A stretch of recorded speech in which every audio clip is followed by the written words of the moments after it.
अपना अज़हरी नेटवर्क, अपना अज़हरी नेटवर्क। हुसैन ने करबला के मैदान में जाकर के आखिरी खुतबा दिया है, आखिरी खिताब किया है यजीदियों के सामने खड़े होकर। मेरा हुसैन कह रहा है, यजीदियों मुझे पहचान लो, मैं नाना की मुझे शबीह कहा जाता है, मुझे नाना की तस्वीर कहा जाता है। मैं इमाम हुसैन हूँ, मुस्तफ़ा का नवासा हूँ, मेरे अलावा पूरी दुनिया में कोई दूसरा हुसैन नहीं है।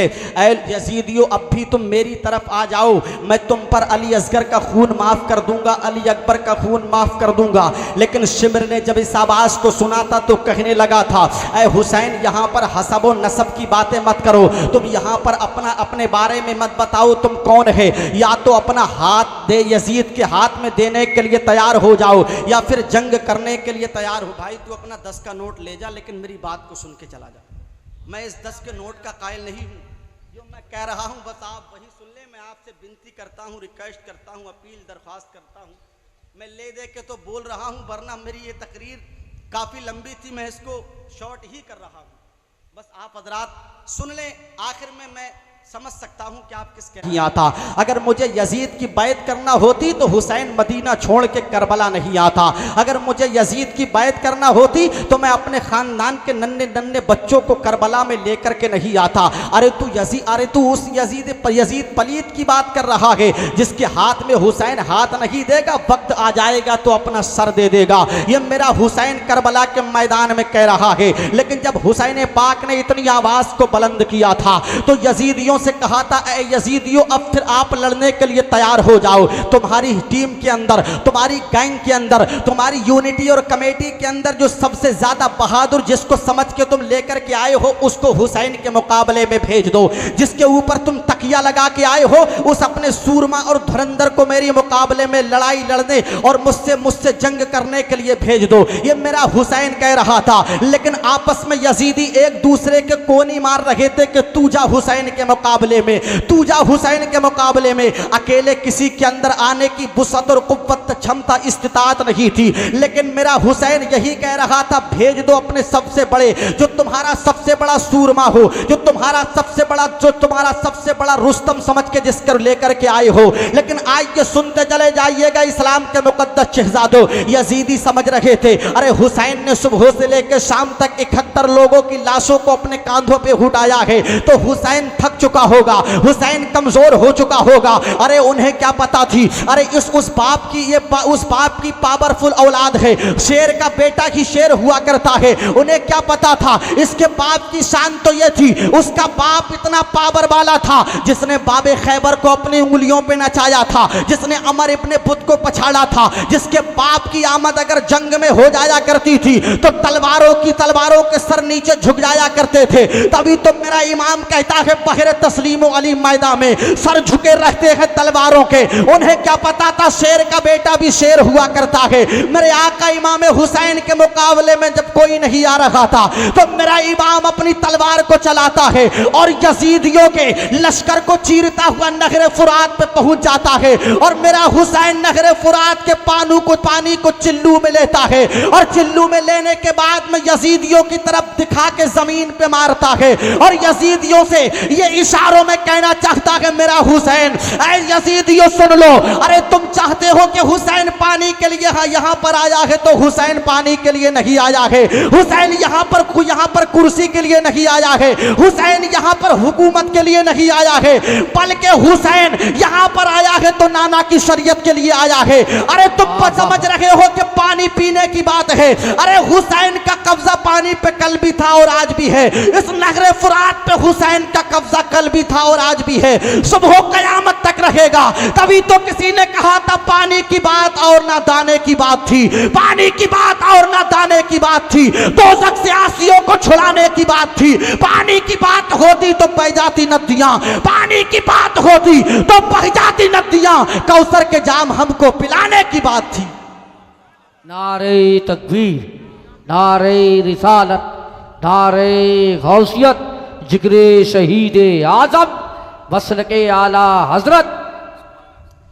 कौसर के जाम हमको पिलाने की बात थी। मेरे आका इमाम ने बता दिया हुसैन का कब्जा पानी पे कल भी था, आज भी है और सुबह क़यामत तक रहेगा। हुसैन पानी के लिए नहीं तरसा था, बल्कि लबे हुसैन को पानी ही तरस गया था। चाहते आप तो खुद दौड़ के आता पानी, यार चाहते आप तो खुद दौड़ के आता पानी। पानी पे बहुत सारे शेर हजरत ज़फ़र बज़मी ने कहे हैं, मुझे वो अशार की तरफ नहीं जाना है। मेरे आका इमाम हुसैन ने बता दिया है, हुसैन की तलवार जब करबला में चल रही थी तो मौत के डर से हुसैन की तलवार नहीं रुकी थी। हुसैन की तलवार जब करबला में चली थी तो अली असगर की शहादत देख के नहीं रुकी थी। हुसैन की तलवार करबला में चल रही थी तो अली अकबर की शहादत देख के नहीं रुकी थी। हुसैन की तलवार करबला में चल रही थी तो कासिम की कुर्बानी देख करके नहीं रुकी थी। हुसैन की तलवार जब करबला में चल रही थी तो भांजे औनो मोहम्मद की शहादत पे नहीं रुकी थी, बल्कि मेरे और आपके हुसैन की तलवार जब करबला के मैदान में रुकी थी तो सिर्फ 2 रकात नमाज के लिए रुकी थी। और मेरा हुसैन जाते जाते ये पैगाम देना चाह रहा था, ऐ नाना जान के उम्मत में पैदा होने वाले इस्लाम के मुकद्दस शहजादों, अरे तुम तो इतनी सहूलत के ज़माने में नमाज नहीं पढ़ते हो। अरे तुम तो एयर कंडीशन रूम में रह करके नमाज नहीं पढ़ते हो। तुम तो चिल्ड बोतल पानी पी करके नमाज नहीं पढ़ते हो। तुम तो शिकम शेर भरपेट खाना खा के नमाज नहीं पढ़ते हो। लेकिन देख लो हुसैन को, ये नाना के दीन की खातिर करबला में अपनी तलवार को चला रहा है तो इसकी तलवार मौत के खौफ से नहीं रुकी है। इसकी तलवार सकीना की मोहब्बत की वजह से नहीं रुकी है। इसकी तलवार बहन ज़ैनब की ममता ने नहीं रोकी है। इसकी तलवार को बीबी शहरबानों की मोहब्बत ने नहीं रोका है। इसकी तलवार को, मेरी तलवार जो करबला में रुक रही है तो किसी और वजह से नहीं, बल्कि 2 रकात नमाज के लिए रुक रही है। तभी तो किसी ने कहा था, उसी हुसैन पाक की तलवारों के साये में नमाज पढ़ते हुए किसी ने कहा था, कत्ले हुसैन असल में मर्ग यजीद है। इस्लाम जिंदा होता है हर करबला के बाद। इस्लाम जिंदा होता है हर करबला के बाद। न मस्जिद में न बैतुल्लाह की दीवारों के साये में, न मस्जिद में न बैतुल्लाह की दीवारों के साये में नमाज इश्क अदा होती है तलवारों के साये में। वाह वाह वाह, जिंदाबाद। बेशक नमाज इश्क अदा होती है तलवारों के साये में। नमाज का वक्त हुआ, हुसैन सजदे में, जालिमों ने वार किया, मेरे आका हुसैन के सर को उनके धड़ से जुदा कर दिया। लेकिन आइए, ये तो सब कहते हैं कि हुसैन ने अपना सर सजदे में दिया था। अगर आपसे कोई ये पूछ ले, आप आ गए शरीफ भाई, मैं तो चाह रहा था कि आप ये नुक्ता बहुत अहम है, आप इसको कोट करने की कोशिश कीजिएगा। आप हुसैन का नारा लगाते हो, हुसैनियत का दम भरते हो। अगर आपसे कोई ये सवाल कर ले, लोगों जरा ये बताओ कि तुम्हारे हुसैन ने अपना सर सजदे में क्यों दिया था, तो आपके पास में कोई जवाब नहीं होगा। अगर कोई दानिशवर इंसान मिल भी जाएगा तो वो ये कह देगा कि मेरे हुसैन ने अपना सर सजदे में इसलिए दिया था कि सजदा नमाज का रुकन था। तो फिर आपके सवाल के जवाब में वो फिर आपको उलझा सकता है, नादान, अगर तेरे हुसैन को अपना सर सजदे ही में देना था तो फिर अगर नमाज के रुकन में ही देना था तो रुकन तो नमाज का क़याम भी होता है। जब इंसान रुकू में होता है वो भी रुकन नमाज का होता है। जब बैठ करके हम कायदे में बैठते हैं, अत्तहियात पढ़ते हैं, वो भी रुकन नमाज का होता है। बज़मी साहब की तवज्जो चाहता हूँ, आपसे कहेगा अगर तेरे हुसैन को नमाज के रुकन में सर देना था तो खड़े होकर के क़याम की हालत में दे देता। अगर तेरे हुसैन को अपना सर नमाज के रुकन में देना था तो रुकू की हालत में दे देता। अगर तेरे हुसैन को नमाज के रुकन में सर देना था तो कायदे की हालत में बैठ करके दे देता। लेकिन तेरे हुसैन ने सर सजदे ही में क्यों दिया, तो आइए मैं अपने इल्म के मुताबिक आपको बताना चाहता हूं। मेरे आका इमाम हुसैन ने अपना सर सजदे में इसलिए दिया था, मिसाल दे के, एग्जाम्पल दे के आपको समझाना चाहता हूं। आप अपने हाथ में एक वाइट कलर का कागज लीजिएगा, एक सफेद कलर का कागज लीजिएगा और दूसरे हाथ में एक कलम लीजिएगा, पेन लीजिएगा और अपनी मस्जिद के खतीब इमाम के पास में चले जाइएगा या फिर हजरत कारी ज़फ़र बज़मी के पास में जाइएगा और जाकर के कहिएगा, कारी साहिब हम जो अपने हाथ में कागज और कलम लेकर के आए हैं, इस कागज और कलम पर आप नाम मोहम्मद की तस्वीर बना करके दे दीजिएगा, लफ्ज़ मोहम्मद को लिख करके दे दीजिएगा। हम उस मोहम्मद की बात कर रहे हैं, मुस्तफ़ा की उम्मत में पैदा होने वाला। नाम अगरचे उसका जैद होता है लेकिन वो जैद से पहले मोहम्मद लगाया करता है। नाम उसका अगर बकर होता है तो वो बकर से पहले नाम मोहम्मद को लगाया करता है। मेरा नाम समर है तो मोहम्मद समर रज़वी लिखता हूँ। इसके अलावा जितने लोग यहाँ पर बैठे हैं, मुस्तफ़ा का कलमा पढ़ने वाले लोग अपने नाम को बाद में लेते हैं, पहले मोहम्मद को लगा लिया करते हैं। आप इनसे अर्ज कीजिएगा, दस्त बस्ता पूछिएगा, हजरत मेरे कागज पे नाम मोहम्मद को लिख करके दे दीजिएगा, लफ्ज़ मोहम्मद की तस्वीर बना करके दे दीजिएगा। अब ये आपके हाथ से कागज लेंगे, कलम लेंगे और अपने कलम को मुतहर्रिक करेंगे, हरकत देंगे। ये अपने कलम को हिलाएंगे, डुलाएंगे और एक गोल गोल दायरा खींचेंगे जिसको हम मीम कहेंगे। उसके बाद में ये अपने कलम को फिर चलाएंगे, ये मीम के बाद में हे बना देंगे और हे के बाद में मीम बनाएंगे और मीम के बाद में दाल बना देंगे। ये 4 हर्फ बना के उन्हें जम कर देंगे। ये चारों हर्फ को मिला के जब हम पढ़ेंगे तो इसी लिखे हुए अल्फाज को, इसी लिखे हुए से हम समझेंगे ये तस्वीर कोई और नहीं बल्कि नाम मोहम्मद की तस्वीर है। ये कागज पे मोहम्मद लिखा हुआ है। अब उस लिखे हुए कागज पे लिखे हुए नाम को लीजिएगा, उस कागज को लेके आप मस्जिद के अंदर दाखिल हो जाइएगा। जब कोई आपका इमाम सुन्नत पढ़ता हो या कोई इंसान नफल पढ़ता हो और उस वक्त नमाज की हालत में वो सजदे में हो तो आप अपने कागज पे लिखे हुए नाम मोहम्मद को देखिएगा और सजदे की हालत में जो बंदा सजदा करता हो आप उसको देखिएगा तो आपको पता चल जाएगा इस्लाम के मुकद्दस शहजादों, जब बंदा सजदे में होता है तो उसकी जो पेशानी होती है ये मोहम्मद की मीम बनती हुई नजर आती है। इसके जो बाजू और कांधे होते हैं ये है बनते हुए नजर आते हैं। हमारी जो पीठ और कमर होती है ये फिर से मीम बनती हुई नजर आती है और जो हमारे घुटनों से मुड़े हुए जो पैर होते हैं ये दाल की शक्ल बनती हुई नजर आती है। पता चल गया इस्लाम के मुकद्दस शहजादों, जब बंदा सजदे की हालत में होता है तो नाम मोहम्मद की तस्वीर हुआ करता है। इसलिए परवरदिगार आलम को यूं तो बंदा नमाज में, पूरी नमाज में पसंद है, लेकिन सबसे ज्यादा जब इंसान अल्लाह के करीब होता है तो वो रुकन कोई और का नहीं बल्कि सजदे की हालत में ही हुआ करता है। अल्लाह का कुर्ब जो हासिल होता है वो सजदे की हालत में होता है। गोया कि मेरा इमाम जानता था कि परवरदिगार आलम अगर सबसे ज्यादा मोहब्बत किसी से करता है तो किसी और से नहीं बल्कि नाना जान के नाम से किया करता है। मेरे आका इमाम हुसैन ने करबला के मैदान में अपना सर भी दिया था तो नाना जान के नाम की तस्वीर बन करके दिया था, नाना जान के नाम की तस्वीर बन करके दिया था। तभी तो किसी ने कहा था खंजर गुजर रहा है कड़े इम्तिहान से, सजदे में है हुसैन बड़े इत्मीनान से, हुर जा रहे हैं खेमे अब्बास की तरफ, मिलने को जा रही है जमी आसमान से, मिलने को जा रही है जमी आसमान से। ये मेरे आका इमाम हुसैन की शहादत मुकम्मल हुई, सजदे की हालत में अपना सर दे दिया। आखिरी बात करके आप हजरात से मैं गुजर जाना चाहता हूँ। मेरे आका इमाम का जो सब्र और शुक्र का पूरा इम्तिहान था वो करबला में ख़त्म हुआ था। वहाँ से शुरू जिस शख्सियत का इम्तिहान हुआ था उसी को सैयदा ज़ैनब कहा जाता है। जब हुसैन के ख़ानदान के एक एक मर्द ने, एक एक मुजाहिद ने जामे शहादत को नोश कर लिया, सैयदा ज़ैनब के सर से दुपट्टों को, चादरों को छीन लिया गया। ज़ैनब ने अपने ख़ानदान की औरतों से कहा था, ऐ मेरे ख़ानदान की औरतों, अगर तुम्हारे सर से चादरों को जालिम यजीदियों ने छीन लिया है तो परेशान होने की ज़रूरत नहीं है।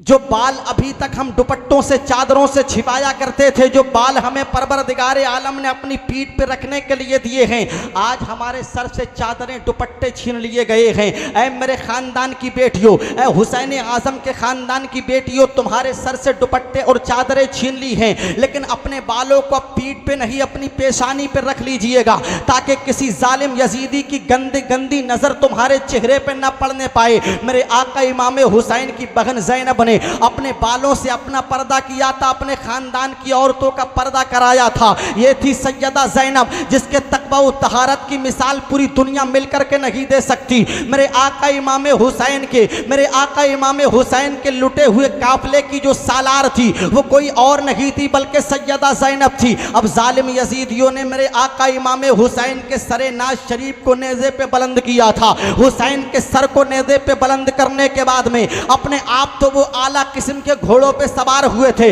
अपने आप तो वो अच्छी क्वालिटी के और अच्छे घोड़ों पे सवार हुए थे, लेकिन मेरे आका इमाम हुसैन की बहन ज़ैनब और उनके ख़ानदान की ख़वातीन को ऊँटों के नंगी कुहान पे नंगी पीठ पे सवार कराया था। उन ऊँटों पे सवार किया था जिन ऊँटों पे कोई कजाबा नहीं था, कोई जीन नहीं थी, उनके ऊपर कोई चादर बिछी हुई नहीं थी, उनके ऊपर कोई सीट नहीं थी। अगर मैं मानपुर के अंदर रहने वाले किसी मर्द से, किसी नौजवान से ये कहूँ आप ऊँट की नंगी पीठ पे 1 से 2 घंटा बैठ जाइए, तो आप ऊँट की नंगी पीठ पे उसकी नंगी कुहान पे नहीं बैठ सकते, इसलिए कि उसकी पीठ की बनावट ही ऐसी होती है। लेकिन मेरे आका इमाम हुसैन के खानदान की बेटियों पे जालिमों ने यहाँ पर जुल्म की इंतहा कर दी थी। अपने आप तो आला किस्म के घोड़ों पे सवार थे, लेकिन मेरे आका इमाम हुसैन के खानदान की बेटियों को ऊँट की नंगी पीठों पे सवार करके उन्होंने काफले को दमिश्क की बाजार की तरफ रवाना किया था, इसलिए कि उनको दमिश्क से होता हुआ कूफा के गवर्नर हाउस तक, यजीद के दरबार तक उन्हें ले जाना था।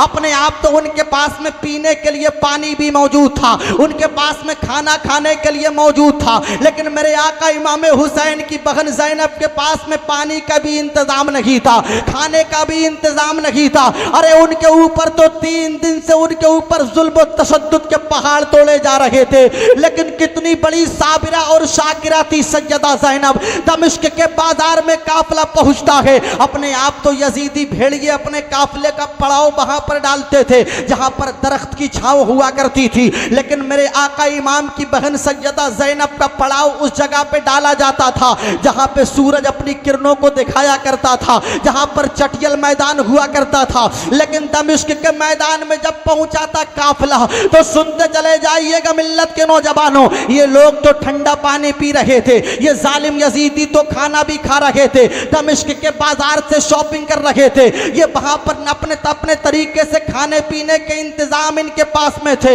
लेकिन मेरे आका इमाम हुसैन की बहन ज़ैनब को किसी ने करबला से लेके दमिश्क के बाजार तक एक बूंद पानी के लिए नहीं पूछा था।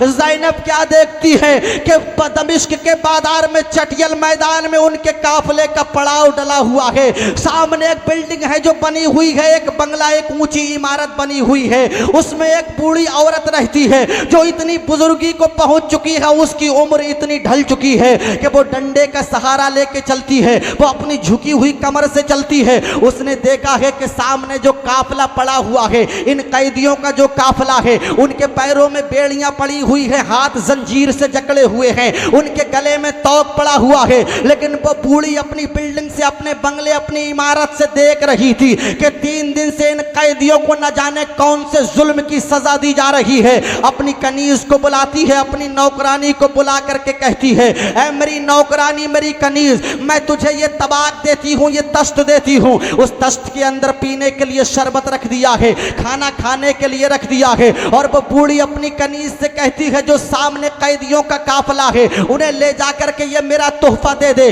अब वो कनीज वहां से चलती है, सैयदा ज़ैनब के काफले के करीब में आकर के वो तोहफा पेश करना चाहती है, लेकिन ज़ैनब कहती है, आने वाली औरत जरा ये तो बता दे, अरे तू कौन है जो मेरे लिए पीने के लिए शरबत लेकर के आई है? तू कौन है जो खाने के लिए खाना लेकर के आई है? तू कौन है जो मुझे पहनने के लिए लिबास ला करके दे रही है? अरे तेरे आने की वजह क्या है? तू तोहफा क्यों देना चाह रही है? तो आने वाली कनीज ने कहा था, अरे मैं अपनी मर्जी से नहीं आई हूँ, बल्कि मैं भेजी गई हूँ। तो सैयदा ज़ैनब कहती है, भेजने वाली कौन है? तो वो आने वाली कनीज कहती है, वो मेरी मलिका है, मेरी रानी है, जो सामने बिल्डिंग ऊंची इमारत में रहा करती है। तो सैयदा ज़ैनब ने कहा था, ऐ आने वाली जरा ये तो बता दे, हम करबला से लेके दमिश्क के बाजार तक आ गए, किसी ने एक बूंद पानी के लिए नहीं पूछा है, लेकिन तू तोहफा क्यों देना चाह रही है? हमें तोहफा क्यों पेश करना चाह रही है? तो कनीज ने कहा था, मेरी मलिका ने तुम्हारे लिए ये तोहफा भेजा है, इसको कबूल कर लो। ज़ैनब ने कहा था, मैं तेरे तोहफे को कबूल नहीं करूंगी, इसको वापस ले जा। अगर तुझे अपना तोहफा कबूल कराना है, ने बिल्डिंग देख रही हो, जो सामने तुम बंगला देख रही हो, उसमें मेरी मलिका रहती है, मेरी रानी रहती है। उसने मुझे भेजा है ये तमाम तर तवाइफ को लेकर के। जब मौला इमाम हुसैन की बहन ज़ैनब ने कहा था अगर तू ये तोहफा कबूल कराना चाहती है तो जा तू पहले अपनी मलिका को मेरे पास में भेज दे, जब वो चल के खुद आएगी तब मैं उसके तोहफे को कबूल करूंगी। अब आइए सुनते चले जाइएगा मिल्लत के नौजवानों। वो कनीज तोहफा लेकर के वापस पहुंच जाती है, अपना अपना वो तस्त लेकर के वापस पहुंच जाती है, जैसे कि उसकी मखदूमा ने देखा था, उसकी मलिका ने, उसकी रानी ने देखा था। तो देख करके कहने लगी थी ऐ मेरी कनीज जरा ये तो बता दे उन कैदियों ने मेरे तोहफे को कबूल क्यों नहीं किया है। तो आने वाली कनीज ने कहा था ऐ मेरी मलिका अगर तुम अपने तोहफे को कबूल कराना चाहती हो तो उन्होंने एक शर्त रखी है, अगर तुम अपने तोहफे को कबूल कराना चाहती हो तो तुम्हें खुद चल के उनके पास में जाना पड़ेगा, तुम्हें खुद उनकी बारगाह में पेश होना पड़ेगा, तब तुम्हारे तोहफे को कबूल किया जाएगा। जब इतना सुना था बूढ़ी ज़ईफा ने तो कहने लगी थी ऐ मेरी कनीज तू जानती है मैं कितनी मेरी उम्र ढल चुकी है, अरे मेरे पैर तो कब्र में लटके हुए हैं, मैं तो झुकी हुई कमर से लाठी और डंडे का सहारा लेकर के चलती हूँ, लेकिन जब उन्होंने मेरे ऊपर ये शर्त लगाई है तो मैं जाऊंगी उनसे मुलाकात करने के लिए, इसलिए कि मुझे अपना तोहफा कबूल कराना है।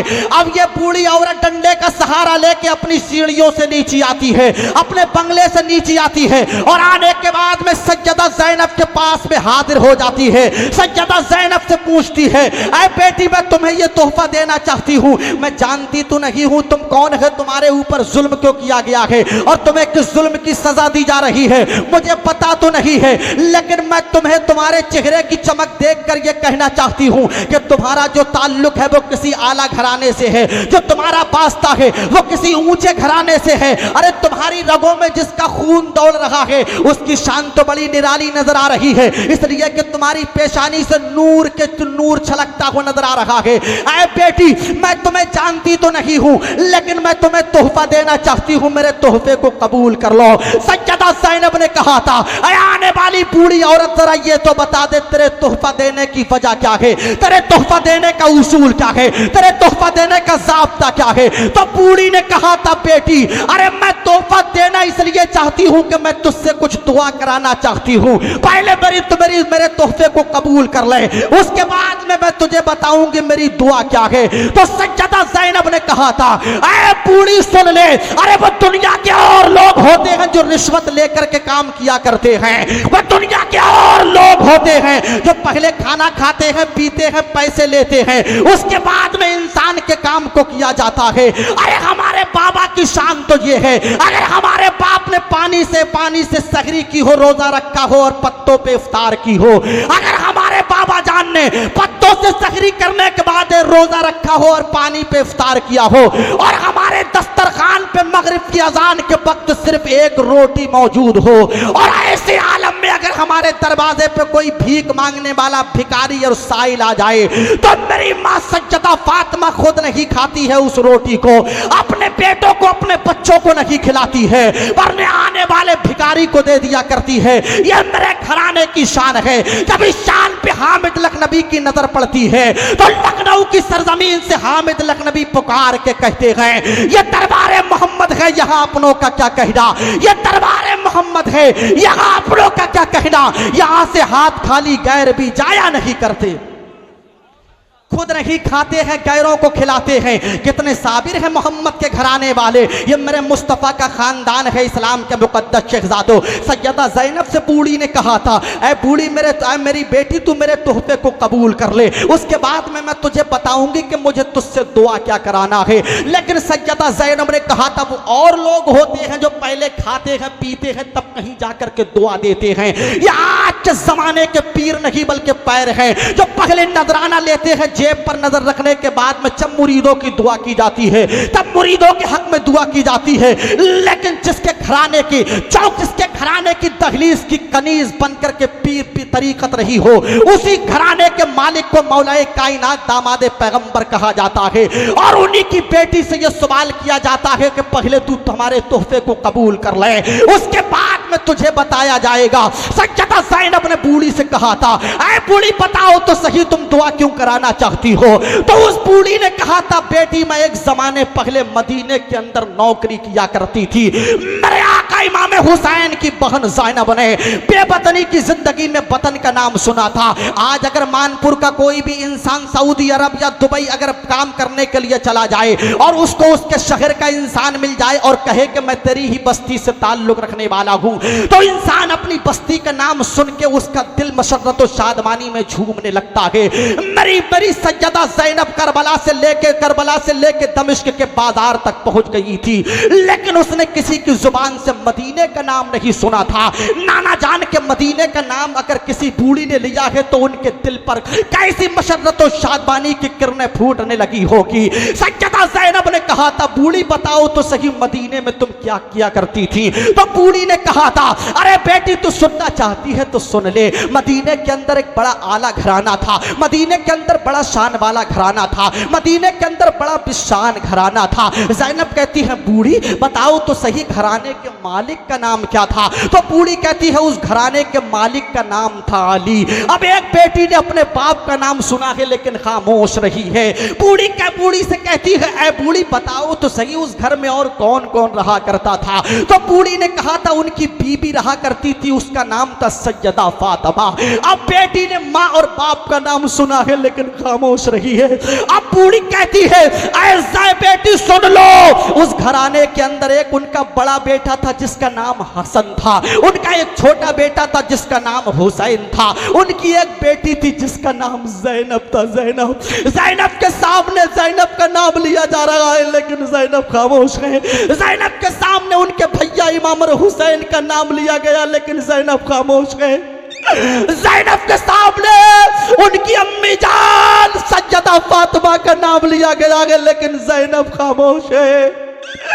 जब उन्होंने इतना सुना था, अपने परिवार के अपने घर के मेंबरान और सदस्य का नाम सुना था, तो सज्जदा ज़ैनब ने अपने घुटनों को बूढ़ी मखदूमा फिज़्ज़ा के घुटनों से मिला दिया था। उस बूढ़ी का नाम कोई और नहीं था बल्कि मखदूमा फिज़्ज़ा था। ज़ैनब ने कहा था, बूढ़ी जरा ये तो बता दो तुम उस घराने के अंदर क्या किया करती थी? तो बूढ़ी ने कहा था, मैं सज्जदा फातिमा की कनीज थी, उनके घर की चक्की चलाया करती थी। कभी मैं उनके बड़े बेटे इमाम हसन के कपड़े धुल धुल के उन्हें पिलाया करती थी, कभी इमाम हुसैन का झूला अपने हाथों से झुला दिया करती थी, कभी उनकी बेटी ज़ैनब की उंगली पकड़ के मदीने के बाजार देखने जाया करती थी। सज्जदा ज़ैनब ने कहा था, बूढ़ी जरा ये तो बता दो फिर तुम दुआ क्या कराना चाहती हो और दुआ के लिए तुमसे कहता कौन था? तो बूढ़ी ने कहा था, ऐ बेटी सुन लो, जब मैं अपनी मलिका फातिमा की चक्की चलाया करती थी, आटा पीसा करती थी, वो मुझसे खुश होकर के मुस्कुरा के कहती थी, फिज़्ज़ा अगर तुम्हारी दुआ अल्लाह तबारक बताला की बारगाह में कबूल नहीं होती हो और तुम अपनी दुआ को अल्लाह के हुजूर कबूल कराना चाहती हो तो कभी किसी कैद होने वाले कैदी को देखना तो उसको अगर पानी की हाजत हो तो पानी पिला देना, उसको अगर खाने की तलब हो तो खाना खिला देना, अगर उस पे बदन पे फटा हुआ लिबास हो, कपड़े फट चुके हो, बोसीदा हो चुके हो तो उसे कपड़े पहना देना। तुम ये मत देखना कि इसके ऊपर जुल्म क्यों किया जा रहा है, किस जुल्म की सजा दी जा रही है, बल्कि उन कैदियों को तोहफा दे देना और जब वो तुम्हारे तोहफे को कबूल कर ले तो तुम उनसे दुआ के लिए कहना, परवरदिगार आलम कभी कैदियों की दुआ रद्द नहीं करता है, कबूल कर लिया करता है। बूढ़ी ने कहा था, बेटी मैं तुम्हें इसलिए तोहफा दे करके अपनी दुआ कराना चाहती हूँ। मखदूमा फिज़्ज़ा से सज्जदा ज़ैनब ने कहा था, ऐ फिज़्ज़ा जरा ये तो बता दो तुम्हारी दुआ क्या है, तुम दुआ क्या कराना चाहती हो?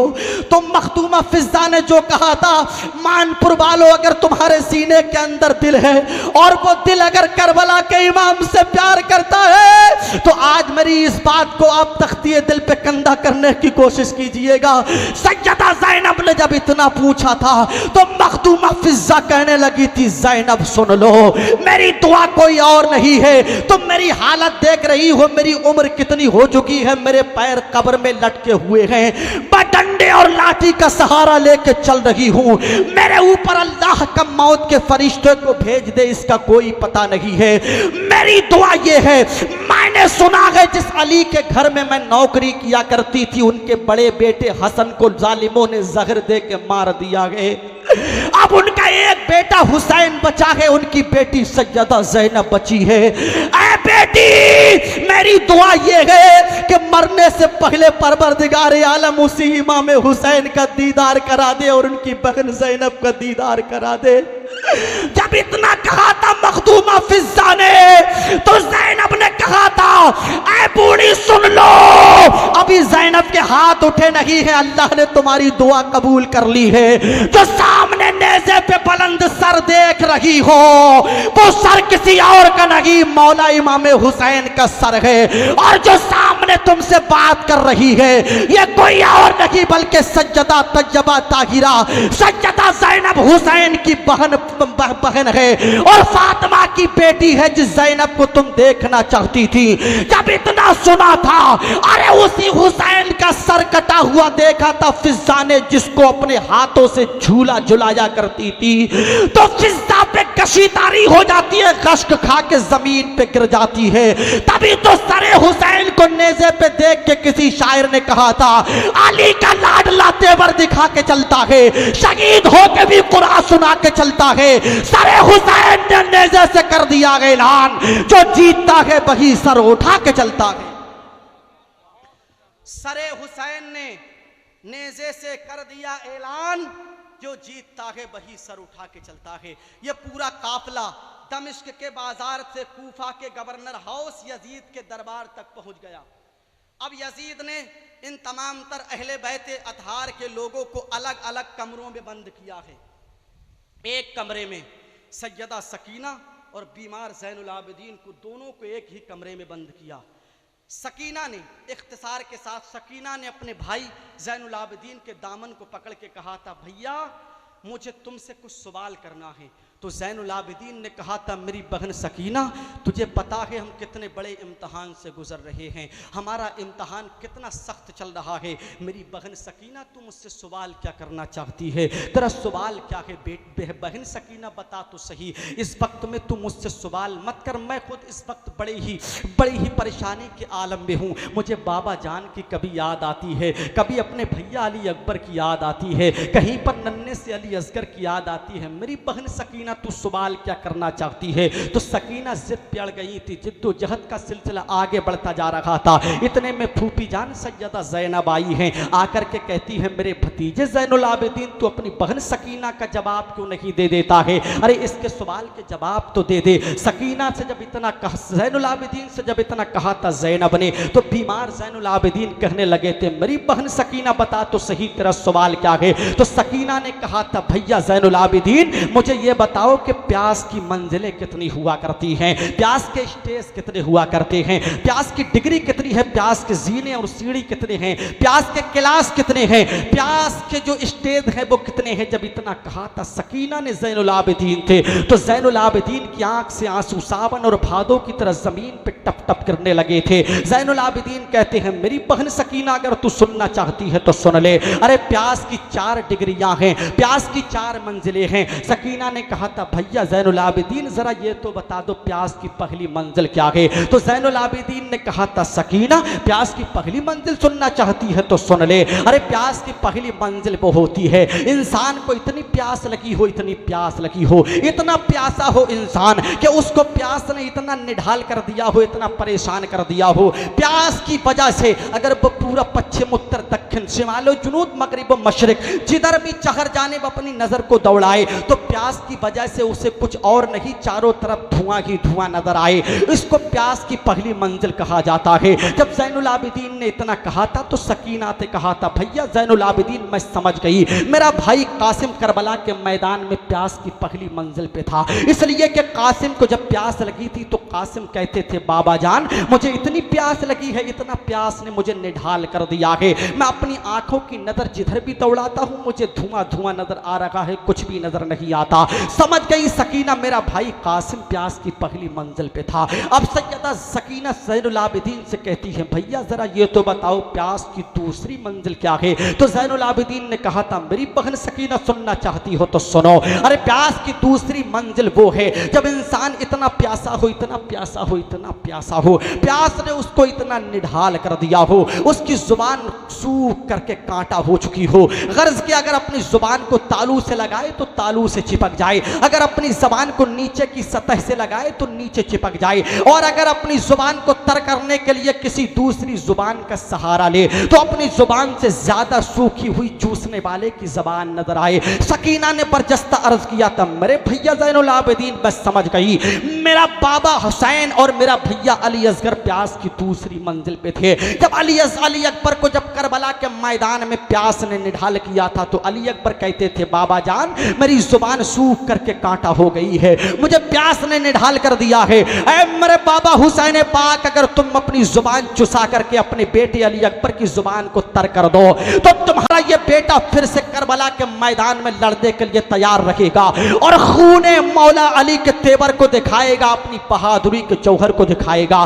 जब मेरे बाबा इमाम हुसैन ने अपने बेटे अली अकबर को अपनी जुबान चुसाई थी तो अली अकबर ने बरजस्ता कहा था बाबा मेरी जुबान से ज्यादा तो सूखी हुई आपकी जुबान नजर आ रही है। सकीना ने कहा था मेरे भाई ज़ैनुल आबिदीन मैं समझ गई मेरे बाबा इमाम हुसैन और मेरा भैया अली अकबर प्यास की दूसरी मंजिल पे फाइज था। अब सकीना कहती है मेरे भाई ज़ैनुल आबिदीन प्यास की तीसरी मंजिल क्या है? तो ज़ैनुल आबिदीन ने कहा था प्यास की तीसरी मंजिल सुनना चाहती है सकीना तो सुन ले, अरे तूने जाना है मछली पानी में रहा करती है, तू जानती है मछली पानी में रहती है, उसका जीवन पानी ही है, अगर तुम मछली को पानी से जुदा करोगे तो कुछ देर तक हरकत करेगी, मुतहर्रिक रहेगी, हिलेगी डुलेगी, लेकिन उसके बाद में एकदम सुकूनत इख्तियार कर लेगी, साकिन हो जाएगी, हिलना बंद कर देगी, पानी के बगैर अपनी जान को गवा देगी, मौत की अबदी नींद सो जाएगी, मछली पानी के बगैर नहीं रह सकती। ज़ैनुल आबिदीन ने कहा था मेरी बहन सकीना प्यास की तीसरी मंजिल वो है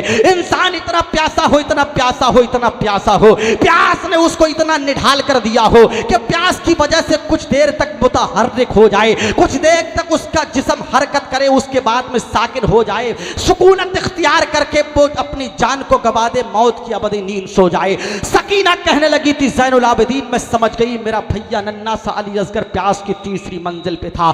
जब जालिम यजीदी ने जब मेरे भाई अली असगर की हुलकूम में तीर को मारा था तो मेरा भाई अली असगर बाबा जान हुसैन पाक की गोद में कुछ देर तक हिला था, मुतहर्रिक रहा था, उसके बाद में सुकूनत इख्तियार कर गया था, उसके बाद में साकिन हो गया था।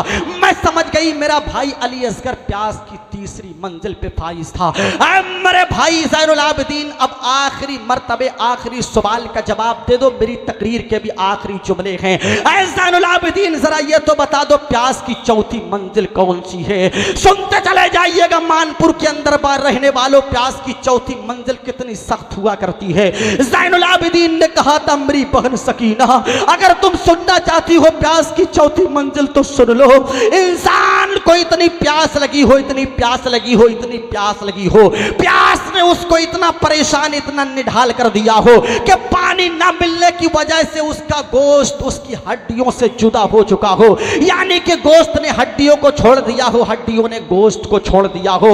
जब इतना कहा था ज़ैनुल आबिदीन ने प्यास की चौथी मंजिल वो है कि प्यास की वजह से इंसान का गोश्त हड्डियों से जुदा हो जाता है, तो ज़ैनुल आबिदीन से बहन सकीना अपने एक हाथ से दूसरे हाथ की कलाई पकड़ के कहती गए मेरे भैया ज़ैनुल आबिदीन मैं 3 दिन से देख रही हूँ कि मैं अपनी कलाई को पकड़ पकड़ के देखती हूँ तो मेरा गोश्त मेरी अलग पकड़ में आता है, मेरी हड्डियाँ अलग पकड़ में आती है, मैं समझ गई भैया ज़ैनुल आबिदीन तुम्हारी बहन सकीना प्यास की चौथी मंजिल पे फाइज है। इतनी इतनी परेशानियों को नन्ही नन्ही बच्चियों ने, इमाम हुसैन के खानदान की बेटियों ने परेशानियों को बर्दाश्त किया है, तब कहीं जाके हमारे सर पे टोपियां और अमामे सलामत गए। तभी तो उन्हीं हुसैनियों के ताल्लुक से, हुसैन के खानदान के ताल्लुक से कहा था, जुल्म बेशक मजीद हो जाए, जुल्म बेशक मजीद हो जाए, बच्चा बच्चा शहीद हो जाए, हम हुसैनी हैं, हुसैनी रहेंगे, चाहे पूरी दुनिया यजीद हो जाए। हम हुसैनी हैं, हुसैनी रहेंगे, चाहे पूरी दुनिया यजीद हो जाए। ये हुसैन ने हमारे लिए किया है, तब कहीं जाके नाना जान का दीन हम तक पहुंचा है। वरना ये दीन तो आया था भारत के अंदर, 7 समंदर पार मक्का के अंदर आया था, लेकिन भारत में 7 समंदर पार कैसे आ गया? तो ये इस दीन को फैलाने के लिए कहीं मेरे मुस्तफ़ा ने मेहनत की है, और उसके बाद में जब मुस्तफ़ा के दीन को आगे बढ़ाने की ज़रूरत पड़ी है तो इमाम हुसैन ने अपने ख़ानदान के एक एक फ़र्द को कुर्बान कर दिया, लेकिन कभी नाना की शरीयत पे आँच नहीं आने दी, कभी इस्लाम के अलम को नीचे गिरने नहीं दिया, कभी मजहब इस्लाम के झंडे को गिरने नहीं दिया। मैं और आप सब मिल करके दुआ करते हैं परवरदिगार आलम हमें और आप सबको करबला वाले हुसैन पाक का सदका नसीब फरमाए। क्यों ना करते हम शुक्र का सजदा तेरा, पानी पीते हैं तेरा, खाते हैं दाना तेरा, मेरी हर सांस मेरे कल्ब की हर एक धड़कन, कुछ भी तो मेरा नहीं, जो भी है मेरा तेरा। मैंने जो बोला है, आपने जो सुना है, बतकाज़े